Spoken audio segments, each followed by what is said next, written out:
Karibu tena mashabiki zangu kwenye channel ya Namnayas Pro. Asante kwa kuwa pamoja nami. Kuanzia sehemu ya kwanza hadi sasa, tuko sehemu ya 4. Na washukuru sana kwa upendo wenu mkubwa sana. Bila kupoteza muda, tuendelee na sehemu yetu ya 4 ya mwalimu. Lea alipokimbia kwa uchungu, alifika hadi nyuma ya jengo la shule na kujiegemeza kwenye ukuta baridi, huku akilia kwa uchungu. Machozi yalitiririka usoni mwake, kama mto uliovunja kingo zake. Moyo wake ulihisi umepasuka vipande vipande. Kila alichokuwa anakiamini kilikuwa kama kioo kilichovunjwa ghafla mbele ya macho yake. Ndani ya ofisi, Vanessa alibaki amesimama kama aliyegandishwa na upepo wa baridi wa hofu. Maneno aliyomwambia Brian yalikuwa yamejaa uhalisia wa moyo wake. Hakutaka tena kujificha, lakini hakutarajia hilo lingeibua kisanga kingine kikubwa namna ile. Mdomo wake ulikuwa kavu na mikono yake ilikuwa inatetemeka. Brian alisalia kimya. Hakujua pa kuanzia. Alihisi kama dunia imemzunguka kwa kasi kubwa kuliko kawaida. Hali hiyo ilimfanya ajione mdogo mbele ya hisia kubwa za watu wawili waliompenda kwa namna tofauti, mwalimu wake na rafiki wa karibu, Lea.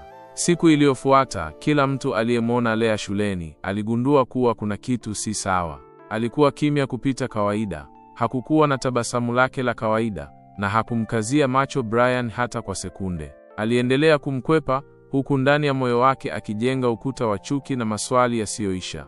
Brian alijaribu kumtafuta wakati wa mapumziko. Alimpata nyuma ya maktaba, akiwa amekaa peke yake. Lea, tafadhali tusikilizeane, alisema kwa sauti ya upole.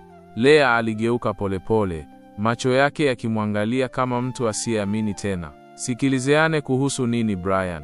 Unataka kuniambia kuwa nilikuwa chaguo la pili? Au labda ulikuwa unacheza na mioyo yetu wawili? Brian alijaribu kusema kitu, lakini Lea alinyanyuka kwa hasira. Sitaki kusikia. Najua nilikuwa napenda peke yangu, na sasa najua kuwa moyo wako haukuwa wangu kamwe. Aliondoka kwa hatua za haraka, akimwacha Brian akiwa hawezi hata kupumua vizuri kwa huzuni.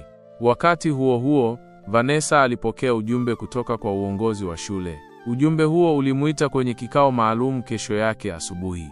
Alishikilia simu kwa nguvu, macho yake yakiwa yamejaa hofu. Alijua fika siri yao imevunjika, na sasa hali inaweza kubadilika kabisa. Sauti ya hatima ilikuwa ikimuita kwa ukimya wa kutisha. Lakini swali kubwa lilisalia, ni nani aliyevujisha siri hiyo? Lea, au kuna mtu mwingine aliyekuwa akifuatilia kila hatua yao bila wao kujua? Asante kwa kuwa nami kwenye sehemu ya 4 ya simulizi hii ya kusisimua ya mwalimu. Tukutane tena kwenye sehemu ya 5, ambapo mambo yatachukua sura mpya kabisa, yenye maamuzi magumu na hisia kali zaidi. Usikose.